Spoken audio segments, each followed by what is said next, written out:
Welcome back to the channel. I'm Ross. The HANHART Chronograph. We're going to look at one of the best chronographs on the market for under $4,000. The 417 ES 1954 Flyback Panda. Much better day than yesterday, that's for sure. We had a big storm wind come through here. Wow, almost wrecked my tent. I'm going to have to fix it because I lost a couple screws, but oh, exciting. I got some sleep finally last night. I was so excited. My buddy George is hooking me up for a flight. We're going to go up in the skies, take a look at this beauty. You know what? Yeah, you know what? Let's just roll it. We're hitting the skies. Nice clear blue day today. And I'm taking the HANHART 417 Panda with me.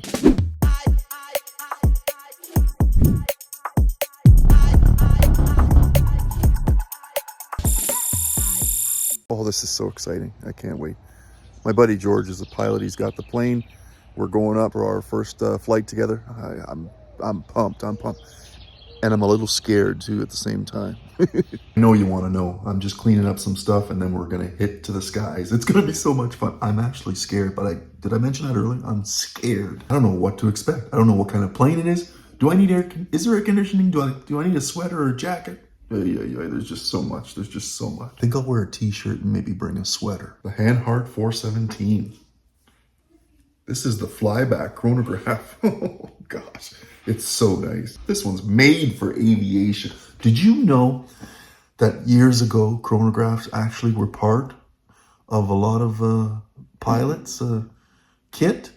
Because they were measuring and timing waypoints in the skies. Pretty cool though, you know, from point A to point B.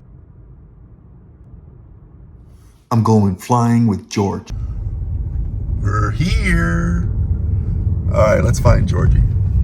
Here we go. We're getting ready to take flight. Got the HANHART on. Looks real nice. Suits it. Perfect. You know what I mean?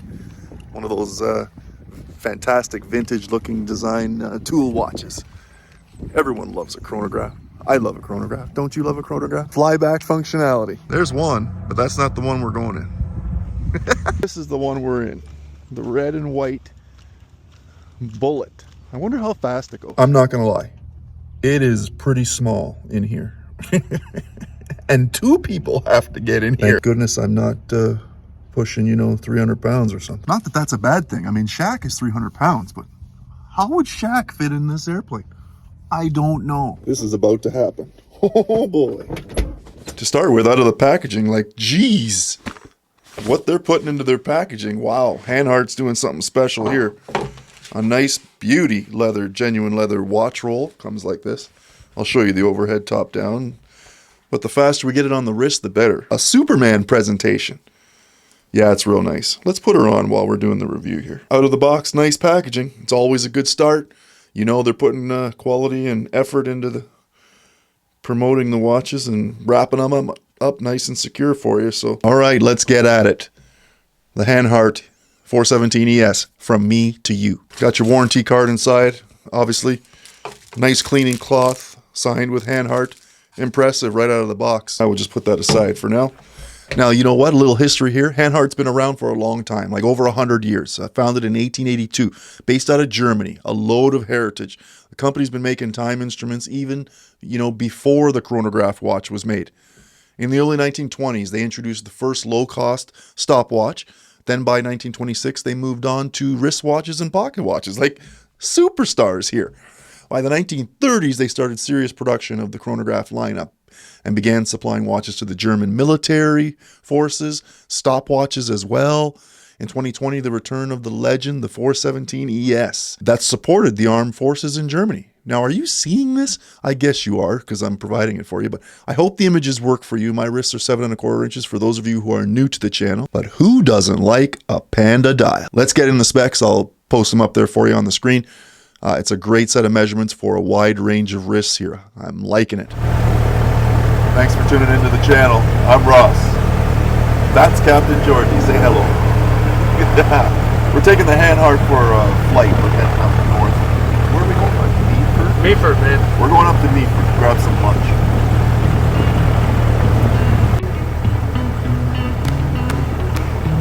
Warming up.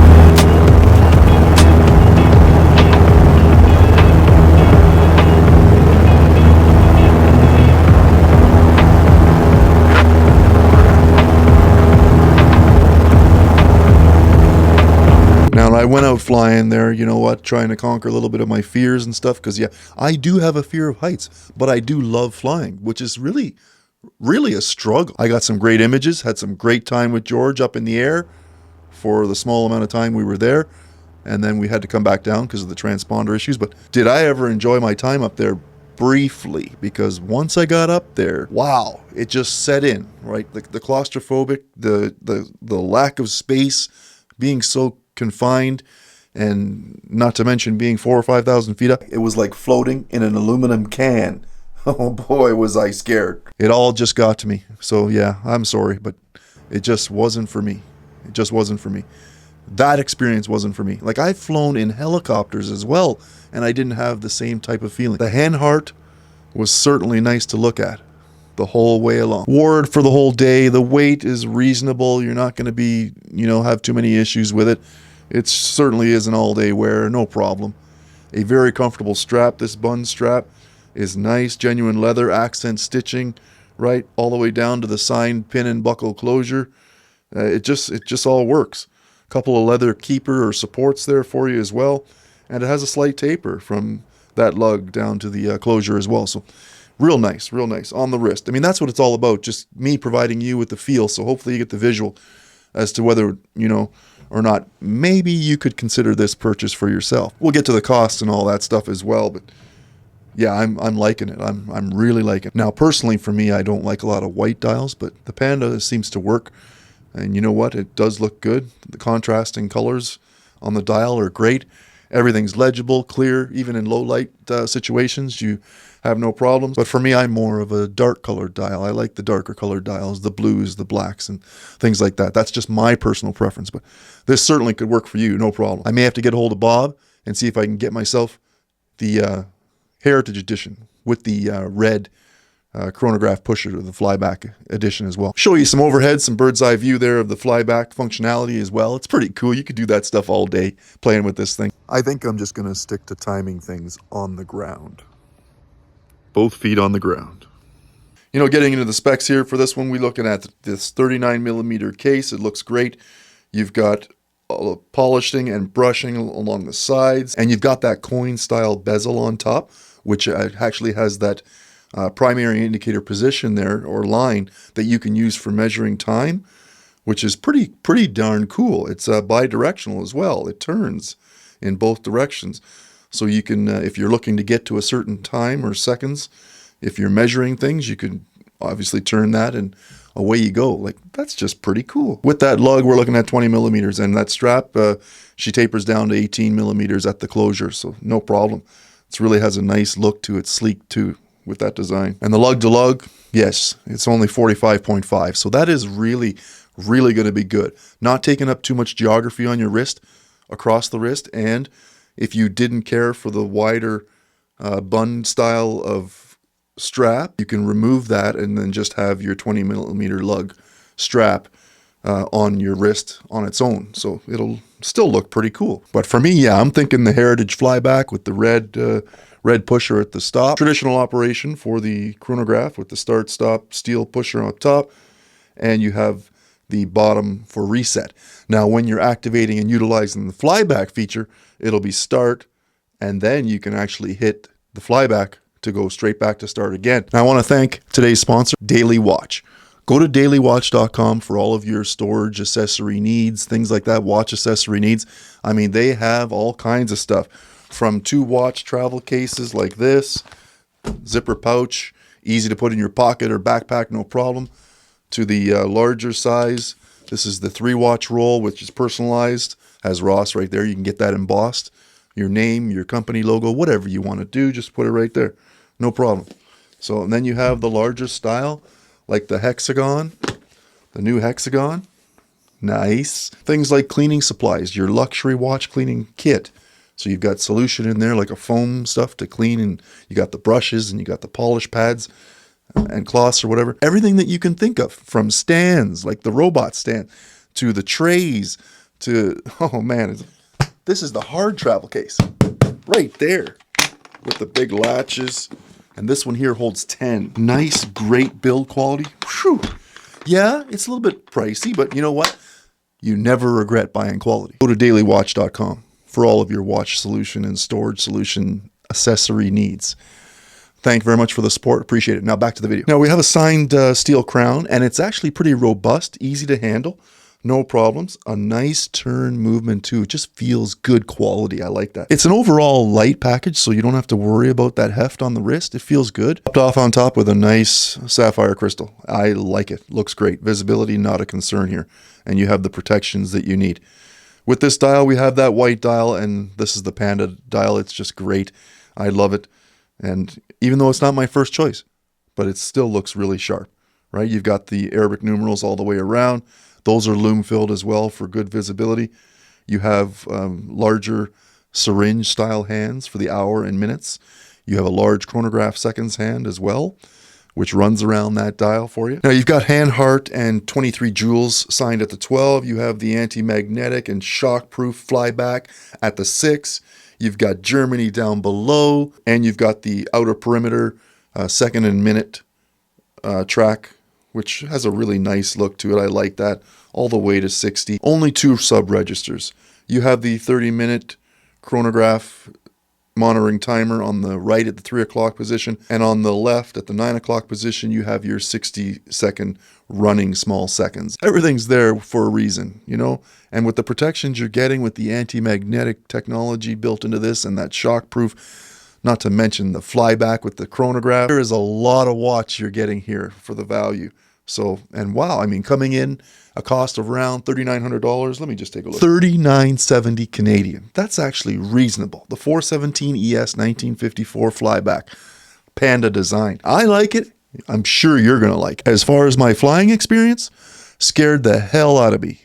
I'm telling you the truth. Some other highlights, we got 100 meters of water resistance, which is sufficient. That's going to get the job done. I don't think you're going to have any problems in case you fall into the pool or in the ocean.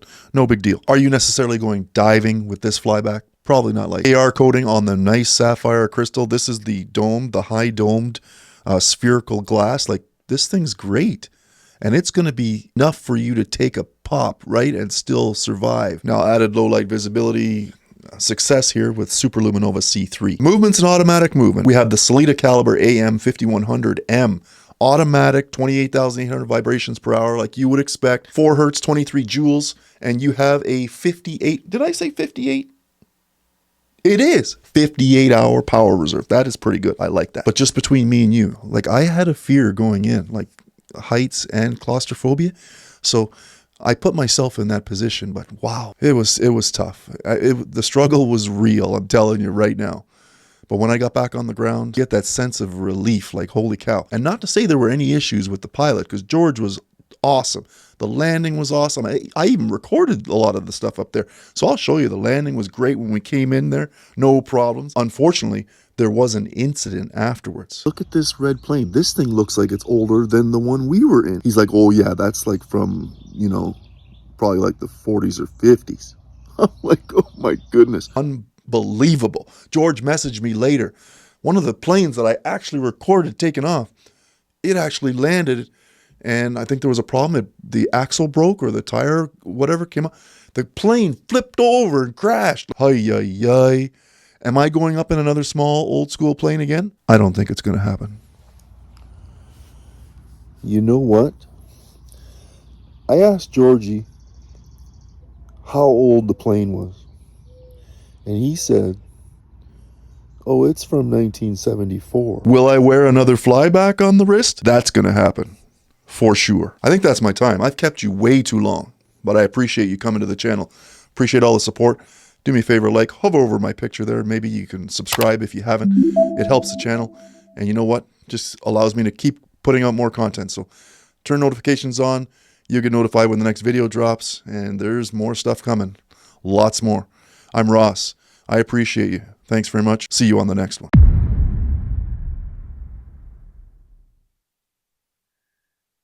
A small plane crashed on the runway at Guelph Air Park this afternoon. Ontario Provincial Police say a single-engine aircraft flipped while landing just before 1. No one was hurt in the crash. A witness tells CTV News it looked like a wheel broke as the plane was landing. Upon arrival, emergency services discovered that a single occupant had exited the aircraft and was uninjured. As a result, Transport Canada has been notified, and the OPP as well as the other emergency services have cleared the area since. The Transportation Safety Board of Canada has been informed of the incident. A spokesperson tells CTV information is still being gathered and assessed to determine whether a full investigation will be launched. I'm not gonna lie, that was so much fun, but scared the shit out of me. True story.